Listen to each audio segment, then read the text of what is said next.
Today we are removing the lid on the UV1200 to access the main board. Starting with this ground strap here, use a wrench or pliers to loosen the nut.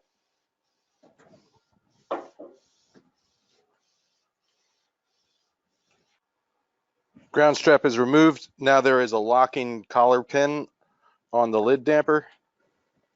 All right, the ground strap is now removed. Now I will remove the locking collar pin from the ball joint.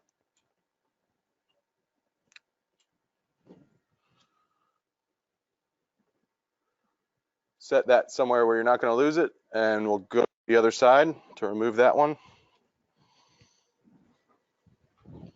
And we're removing it from the bottom ball joint. You don't want to remove the top one because there's a chance that this arm will swing down and break one of the slot sensors here. So unhooking the hinge pin and pulling straight up. And now we can release the ball joint from the socket by slightly pushing in.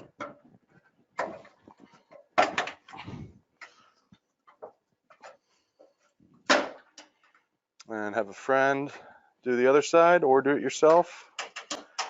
And then gently lower the lid. Now we are going to remove the two bottom screws from the lid hinge. It's 4mm metric Allen. And move down to the other side. You can leave the top screws attached to the lid. If you haven't done so already, press the emergency stop button to remove power. And it takes two people to get the 1200 lid off. So just lift straight up and set this aside somewhere safe. So now we're going to unplug the UV light ribbon cables and the indicator LEDs. You just grab the ribbon cable right at the base, pull straight up.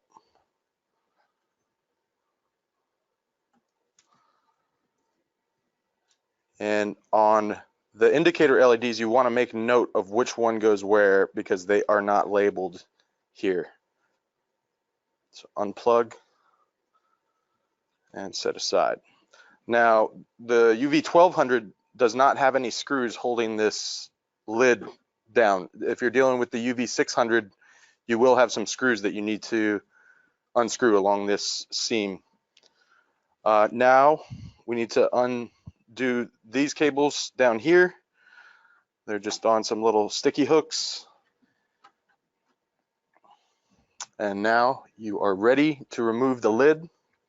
All right, when you're lifting this lid off to get to the main board, you're going to need to move around these two pins for the indicator LEDs. So we're going to have a person on each side. We're going to lift up, and then we're going to move this way so we can dodge these four pins. So we'll go up, and there's the cable you undid down here has to have slack in it too to go over the front sheet metal. You're going to go up, and we're just going to sit it on right in front of the ribbon cables. Be careful of the CR belt. You don't want to pinch it in any way, and it should just sit right on top of the three fans. So just from another angle, you're sitting it on these three pieces of sheet metal. And make sure the belt isn't getting pinched. It's going just right through the little tunnel that's created here under the UV control box.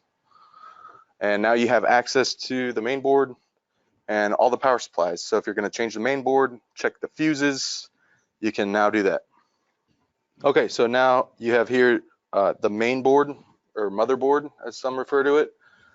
Here is the power supply for the motherboard right next to it. And then down here you have the power supply for the bed motor and the power supplies for the lift motor and the lift board at the very end. If you are removing the main board, keep in mind there's access holes right here, 3 access holes to get to these screws that are under this support beam. So if you go right through there, you can line up with your screw perfectly right there. So that's what those are for. So here's a close-up of the main board, And there's 3 fuses that can blow sometimes that you need to check. You'll need needle nose pliers. Grab the fuse right in the middle and pull straight up. And now we're going to check this with a voltmeter. Now we're going to check for continuity through the fuse using a voltmeter. They're all a little different, but you're looking for resistance. And if you have this little speaker sign, looks like a sideways Wi-Fi sign almost, that's what you're looking for. So turn it to there, select. You want to hear a beep when they touch. So you want the fuse removed from the board when you do this, or else you can get a false positive. So I'm just going to touch both metal ends and you should get a beep. That's a good fuse. If you do not get the beep, your fuse is blown and needs to be replaced. So we're going to reinsert the fuse. Before I do that, I just wanted to point out that there are 3. There's one all the way over on the corner over here, and this is the fuse that when it's blown, you will get absolutely 0% inkjet. These 2 fuses, you'll get an error code, but the fuse over here in the corner is the one that can be a little tricky and cause you to jet 0 ink. So when you're going to reinsert this, you want to be careful not to damage the prongs on the fuse holder. So make sure you get it lined up dead center before you push down. You do not want to bend the tabs that are inside here. It would cause it to not click in and you would get an error. Now we're going to reassemble, lifting straight up. Be sure to get this cable back around to the back side of this sheet metal. And remember the 4 pins down there for the indicator LEDs, not to damage them. And it should just line up the 2 grooves with the posts on each end, and it'll just go right down into place. Now latch your cord back in place. All right, now we're gonna plug the ribbon cables back in. You want to be careful not to touch the ends of these because it will lead to corrosion and bad communication signals. So just match up. They're labeled on the cable, and you have labels right here on the loom. So we'll start with 2. Match up the pins to the pins on the socket, and just line it up straight and push straight down. Same thing for 1. Line it up and push straight down. Now we're going to plug in the the LED indicator lights, and P5 is on this one. Make sure you plug it in. The plug has 2 sides. There's one side that has the red and blue wire kind of exposed. That side goes down.